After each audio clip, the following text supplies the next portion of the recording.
नमस्कार। आज हम भारतीय लोकतंत्र के दो बेहद अहम स्तंभों पर बात करेंगे, हमारी संसद और राज्यों के विधानमंडल। ये वो जगह हैं जहां कानून बनते हैं, सरकार से सवाल पूछे जाते हैं और जहां उम्मीद की जाती है कि जनता की आवाज़ सुनी जाएगी। हमारी ये जो पूरी बातचीत है, इसका आधार है ओनली आईएएस प्रहार इंडियन पॉलिटी एंड कॉन्स्टिट्यूशन दस्तावेज का चैप्टर 11। इसका टाइटल है संसद और राज्य विधानमंडल संरचना, कामकाज, कार्य संचालन, शक्तियां और विशेषाधिकार और इनसे उत्पन्न होने वाले मुद्दे।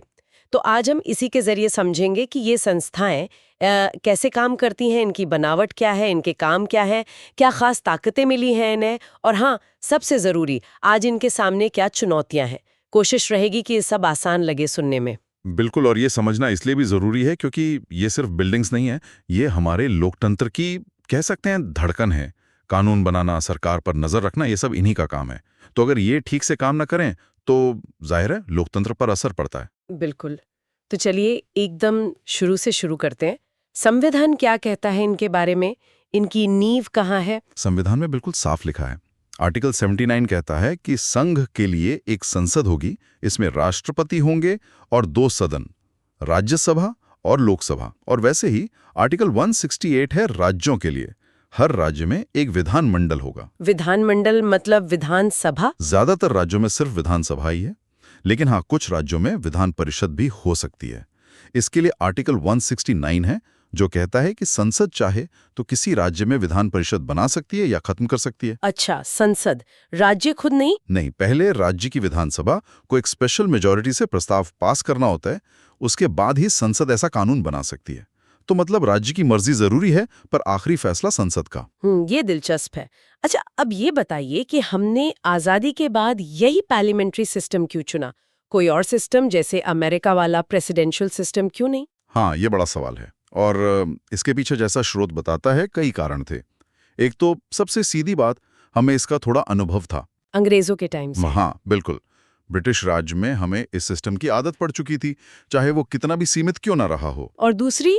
शायद सबसे अहम वजह, हमारे संविधान बनाने वालों ने जवाबदेही को स्थिरता से ज्यादा जरूरी समझा। जवाबदेही मतलब अकाउंटेबिलिटी? हाँ, पार्लियामेंट्री सिस्टम में सरकार यानी कार्यपालिका सीधे सीधे विधायिका के प्रति जवाबदेह होती है, अपने हर काम के लिए, रोजमर्रा के कामकाज के लिए भी।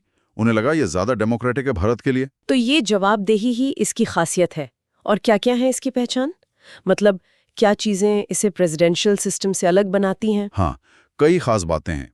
पहली तो ये कि यहाँ 2 तरह के मुखिया होते हैं, एक नाम का, एक काम का। जैसे राष्ट्रपति और प्रधानमंत्री। बिल्कुल, केंद्र में राष्ट्रपति नाम मात्र के मुखिया हैं और असली शक्ति प्रधानमंत्री और उनकी कैबिनेट के पास। राज्यों में यही राज्यपाल और मुख्यमंत्री के साथ है। दूसरी बात, बहुमत दल का शासन, यानी लोकसभा या विधानसभा में जिसे मेजॉरिटी मिलेगी वही सरकार बनाएगा। ठीक है। तीसरी, और ये जवाबदेही से जुड़ी है, सामूहिक जिम्मेदारी, कलेक्टिव रिस्पॉन्सिबिलिटी। अच्छा, ये क्या है? इसका मतलब है कि पूरी कैबिनेट, सारे मंत्री एक टीम की तरह लोकसभा या विधानसभा के प्रति जिम्मेदार हैं। अगर एक मंत्री के खिलाफ भी अविश्वास प्रस्ताव पास हो जाए तो पूरी सरकार को इस्तीफा देना पड़ता है? बिल्कुल, वो कहते हैं ना, वे साथ तैरते हैं और साथ डूबते हैं, ये वही बात है। ये तो बड़ी बात है। हाँ, चौथी है दोहरी सदस्यता, यानी मंत्री जो हैं वो संसद या विधानमंडल के सदस्य भी होते हैं। अगर कोई बाहर का व्यक्ति मंत्री बनता है तो 6 महीने में सदस्य बनना जरूरी है। अच्छा, इससे कार्यपालिका और विधायिका जुड़े रहते हैं। और फिर प्रधानमंत्री या मुख्यमंत्री का नेतृत्व होता है, निचले सदन को भंग किया जा सकता है और आमतौर पर मंत्रियों की सोच एक जैसी होती है। आपने एक और बात कही थी, शक्तियों का संलयन, फ्यूजन ऑफ पावर्स, जबकि प्रेसिडेंशियल सिस्टम में सेपरेशन ऑफ पावर्स होता है। ये क्या है? हाँ, ये एक बुनियादी फर्क है। अमेरिका जैसे प्रेसिडेंशियल सिस्टम में कार्यपालिका यानी राष्ट्रपति और उनका मंत्रिमंडल विधायिका यानी कांग्रेस से बिल्कुल अलग है। राष्ट्रपति कांग्रेस के सदस्य नहीं होते, न उसके प्रति रोज रोज जवाबदेह होते हैं। शक्तियां एकदम बटी हुई हैं। और हमारे यहाँ कार्यपालिका विधायिका में से ही निकलती है। मंत्री संसद या विधानमंडल के सदस्य होते हैं। सरकार तभी तक चल सकती है जब तक लोकसभा या विधानसभा में बहुमत हो। तो यहाँ शक्तियां अलग नहीं हैं, बल्कि जुड़ी हुई हैं, फ्यूजन है, दोनों एक दूसरे पर निर्भर है, एक दूसरे को कंट्रोल भी करते हैं। समझ गई। तो ये तो हुई व्यवस्था की बात। अब आते हैं इनके काम पर। संसद और विधानमंडलों की जिम्मेदारियां क्या हैं? क्या काम करते हैं ये? काम तो बहुत हैं और बहुत महत्वपूर्ण। सबसे पहला जो सब जानते हैं, कानून बनाना, लेजिस्लेटिव फंक्शन। देश या राज्य के लिए नए कानून बनाना, पुराने बदलना या खत्म करना। और हाँ, संविधान में बदलाव करना भी, ये भी विधायिका का ही काम है। Constitutional amendment. बिल्कुल। दूसरा बड़ा काम है सरकार पर नियंत्रण रखना, एग्जीक्यूटिव कंट्रोल। सरकार क्या कर रही है, कैसे कर रही है, इसकी निगरानी करना, सवाल पूछना। वो प्रश्नकाल वगैरह। हाँ, प्रश्नकाल है, बहसें हैं, स्थगन प्रस्ताव हैं, और सबसे बड़ा हथियार है अविश्वास प्रस्ताव, नो कॉन्फिडेंस मोशन। वो पास हो जाए तो सरकार गिर जाती है। तीसरा महत्वपूर्ण काम है पैसों पर नियंत्रण, फाइनेंशियल कंट्रोल। सरकार अपनी मर्जी से न तो कोई टैक्स लगा सकती है, न ही जनता का पैसा खर्च कर सकती है। पहले विधायिका से मंजूरी लेनी पड़ती है। बजट पास करवाना पड़ता है। हाँ, बजट पास करवाना, ग्रांट्स को मंजूरी देना, और फिर पब्लिक अकाउंट्स कमेटी जैसी समितियां देखती हैं कि पैसा ठीक से खर्च हुआ या नहीं। कानून बनाना, सरकार पर नजर रखना, पैसों का हिसाब, ये तो वाकई बड़े काम है। और भी कुछ है इनके जिम्मे? हाँ, और भी हैं। चौथा काम है प्रतिनिधित्व, रिप्रेजेंटेशन। संसद और विधानसभाएं पूरे देश या राज्य की विविधता को दर्शाती हैं। अलग अलग इलाके, समुदाय, सोच वाले लोग अपनी बात रखते हैं यहाँ। हाँ। पांचवां, ये विचार विमर्श का सबसे बड़ा मंच है, डेलिब्रेटिव फंक्शन। देश और राज्य के अहम मुद्दों पर बहस होती है, चर्चा होती है, होनी चाहिए। होनी चाहिए, हाँ। इसके अलावा चुनाव संबंधी काम भी हैं, जैसे राष्ट्रपति उपराष्ट्रपति के चुनाव में हिस्सा लेना। और कुछ न्यायिक काम भी हैं, जैसे राष्ट्रपति उपराष्ट्रपति जजों को हटाने के लिए महाभियोग चलाना, इम्पीचमेंट। ये सब सुनकर तो लगता है कि हमारी विधायिकाएं कितनी ताकतवर और जरूरी हैं। लेकिन जैसा कि स्रोत भी इशारा करता है, क्या ये वाकई उतनी असरदार है? क्या कुछ दिक्कतें हैं इनके कामकाज में? दुर्भाग्य से हाँ, और स्रोत कई गंभीर मुद्दे उठाता है। पहली चिंता तो यही है कि संसद और विधानसभाओं की बैठकें ही कम हो रही हैं। बैठकें कम हो रही हैं? मतलब साल में जितने दिन काम होना चाहिए वो कम हो गया है। हाँ, बिल्कुल। लोकसभा पहले साल में 120-140 दिन बैठा करती थी, अब वो मुश्किल से 60-70 दिन रह गया है।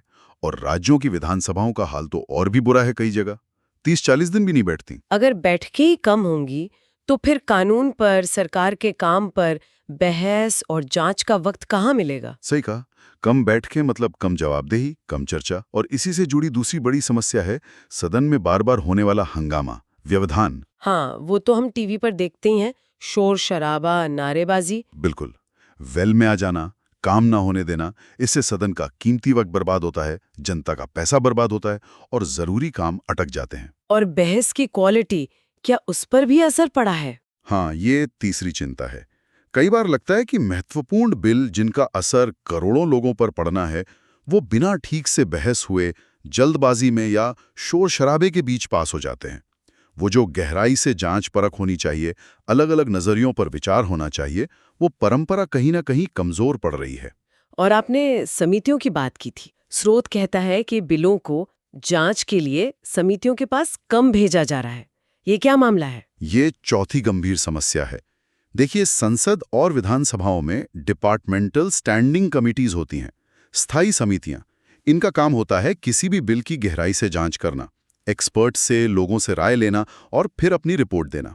ये पार्टियां पॉलिटिक्स से ऊपर उठकर काम करती हैं। तो ये तो अच्छी बात है। बहुत अच्छी बात है। ये बिलों को बेहतर बनाने में मदद करती हैं। लेकिन हो ये रहा है, खासकर लोकसभा में, कि कम बिल इन कमिटियों को भेजे जा रहे हैं। एक आंकड़ा है कि 2009 से 14 के बीच करीब 71% बिल कमिटियों को भेजे गए थे। 2014 से 19 के बीच ये सिर्फ 27% रह गया। अरे, इतना बड़ा फर्क? हाँ, और जब बिल कमेटी के पास नहीं जाएगा तो उसकी वो गहन जांच नहीं हो पाएगी। कानून में कमियां रह जाने का खतरा बढ़ जाता है। ये तो चिंता की बात है। मतलब कानून बनाने की प्रक्रिया का एक अहम हिस्सा गायब हो रहा है। अच्छा, एक और मुद्दा था धन विधेयक वाला, मनी बिल, उसका गलत इस्तेमाल। हाँ, ये 5वीं चुनौती है। संविधान का आर्टिकल 110 बताता है कि मनी बिल क्या होता है।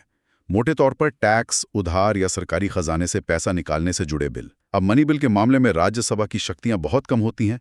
वो सिर्फ सुझाव दे सकती हैं, लोकसभा माने या ना माने 14 दिन से ज्यादा रोक भी नहीं सकती। अच्छा। तो आरोप ये लगते हैं कि कई बार सरकारें ऐसे बिल जो शायद पूरी तरह मनी बिल ना हो, उन्हें भी स्पीकर से मनी बिल सर्टिफाई करवा लेती हैं, ऐसा क्यों? ताकि राज्यसभा में ज्यादा रुकावट ना हो, बिल आसानी से पास हो जाए। आधार एक्ट को मनी बिल की तरह पास करना एक बड़ा उदाहरण था इसका, जो सुप्रीम कोर्ट तक गया। ओह, ये तो सिस्टम को बाईपास करने जैसा हुआ। ये सारी दिक्कतें, कम बैठकें, हंगामा, बहस में कमी, समितियों को अनदेखा करना, मनी बिल का मुद्दा, ये सब मिलकर तो विधायिका के असर पर ही सवाल उठा देते हैं। बिल्कुल। तो क्या इनसे निपटने के लिए कुछ रास्ते, कुछ सुधार भी सोचे गए हैं? स्रोत कुछ बताता है इस बारे में? हाँ, स्रोत में कई सुधारों का जिक्र है। पहला, बैठकों के दिन तय करना। सुझाव है कि लोकसभा के लिए साल में कम से कम 120 दिन और राज्यसभा के लिए 100 दिन बैठकें जरूरी कर दी जाएं। राज्यों के लिए भी उनके सदस्य संख्या के हिसाब से न्यूनतम दिन तय हों, ताकि काम करने का पर्याप्त समय मिले। बिल्कुल। दूसरा, जो वो विभागीय समितियां हैं उन्हें मजबूत किया जाए। ये पक्का हो कि ज्यादातर बिल उनके पास जाएं, उनकी रिपोर्ट्स पर सदन में ठीक से चर्चा हो, उन्हें अच्छे रिसोर्स और एक्सपर्ट्स मिलें। ठीक है। तीसरा, कानून बनाने का जो प्रोसेस है उसे सुधारा जाए। बिल लाने से पहले ही ज्यादा विचार विमर्श हो, उनका असर क्या होगा इसका आकलन हो, लॉ कमीशन की सलाह ली जाए। और चौथा, सांसदों और विधायकों को जानकारी और रिसर्च में मदद मिले, ताकि वो मुद्दों को गहराई से समझ सके और बहस में हिस्सा ले सके। ये सुधार तो बहुत जरूरी लगते हैं। अच्छा, एक चीज और थी, संसदीय विशेषाधिकार, पार्लियामेंट्री प्रिविलेजेस। स्रोत में इन्हें कोडिफाई करने यानी संहिताबद्ध करने का सुझाव है। ये होते क्या हैं और इन्हें लिखने की जरूरत क्यों पड़ रही है? ये विशेषाधिकार मतलब प्रिविलेजेस संसद और विधानसभाओं को, उनकी कमेटियों को और उनके सदस्यों को मिले कुछ खास अधिकार और छूट हैं। इनका मकसद ये है कि सदन और सदस्य बिना किसी डर या रोक-टोक के अपना काम कर सकें। इनकी शुरुआत ब्रिटिश संसद से हुई। क्या है ये खास अधिकार? अंदर कुछ भी बोलने की पूरी आजादी है, उस पर कोई कोर्ट केस नहीं हो सकता। सदन अपनी कार्यवाही छापे या न छापे, ये उसका अधिकार है। वो बाहरी लोगों को बाहर निकाल सकता है, और अगर कोई सदन की बेइज्जती करे या उसके काम में बाधा डाले तो सदन उसे सजा भी दे सकता है। इसे कहते हैं कंटेम्प्ट ऑफ हाउस या ब्रीच ऑफ प्रिविलेज। ये तो काफी बड़े अधिकार हैं। तो फिर इन्हें लिखने, कोडिफाई करने की बात क्यों? क्या इनसे कोई दिक्कत है? दिक्कत है इनकी अस्पष्टता और कभी-कभी इनके गलत इस्तेमाल की आशंका। भारत में संविधान के आर्टिकल 105 और 194 में इनका जिक्र है, पर ये पूरी तरह लिखे नहीं गए हैं। ये कहा गया है कि जब तक संसद कानून नहीं बनाती, ये वैसे ही होंगे जैसे ब्रिटिश हाउस ऑफ कॉमन्स के थे। अब हाउस ऑफ कॉमन्स के क्या थे, ये हमेशा साफ नहीं होता। दूसरा बड़ा मुद्दा है इनका फंडामेंटल राइट्स यानी मौलिक अधिकारों से टकराव, खासकर आर्टिकल 19(1)(a) वाली बोलने की आज़ादी से। कई बार मीडिया पर या आम लोगों पर सदन की अवमानना का केस चलाए। तब ये सवाल उठता है कि क्या ये विशेषाधिकार आम नागरिक के मौलिक अधिकारों से ऊपर हैं? हाँ, ये तो संतुलन का सवाल है। बिल्कुल। इसीलिए सुझाव है कि इन्हें साफ साफ लिख दिया जाए, कोडिफाई कर दिया जाए, जैसा ऑस्ट्रेलिया, कनाडा जैसे कई देशों ने किया है। इससे पता रहेगा कि क्या अधिकार हैं, क्या नहीं, गलत इस्तेमाल रुकेगा और नागरिकों के अधिकारों और सदन की जरूरतों में एक बैलेंस बनेगा। ये बैलेंस तो बहुत जरूरी है। हमने संसद की बात काफी की। राज्य विधानमंडलों के बारे में कोई और खास बात जो ध्यान देने लायक हो, संसद से कुछ अलग? एक बड़ा अंतर तो हमने वो विधान परिषद वाला देखा, ये आर्टिकल 169, जहां आखिरी फैसला संसद का है। दूसरा, राज्यों की कानून बनाने की शक्ति पर कुछ सीमाएं हैं। जैसे कुछ बिल, मान लीजिए, जो हाईकोर्ट की शक्तियों पर असर डालते हों, उन्हें विधानसभा में रखने से पहले राष्ट्रपति की मंजूरी चाहिए।